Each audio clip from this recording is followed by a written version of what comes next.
I also remember the bonfire muster. That was a big deal to me. That was my sophomore year, and so we had a whole bunch of people that we knew called out that day, and so that was a special muster in a lot of ways. And that's probably the one I'll always remember. I think the most unique muster that I've attended would have to be the 2005 muster in Asheville, North Carolina. I was invited out there to be their speaker, and it was on a Thursday night, and there were only 11 people in attendance. But to me, that night really depicted what muster was about. 11 people gathered together to remember their days at the college.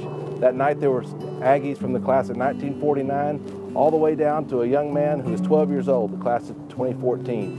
And while I did my speech and we did the roll call, the most special thing about that night was just the stories that we all got to share with one another. One of the most unique musters I've been to is my dad was actually in the military, so we traveled all around the United States, and they'd have a small muster up at the military academy in West Point, and we would go to those as kids, and I always thought that was cool to kind of be at a muster for Texas A&M all the way up in New York. So that was one of the coolest musters and ceremonies that I've attended. No question about it, Lafayette, Louisiana.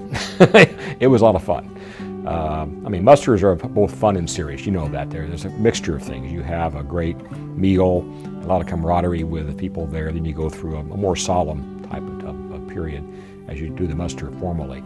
But Lafayette was really great. I was a muster speaker there many years ago, and they fed me very well.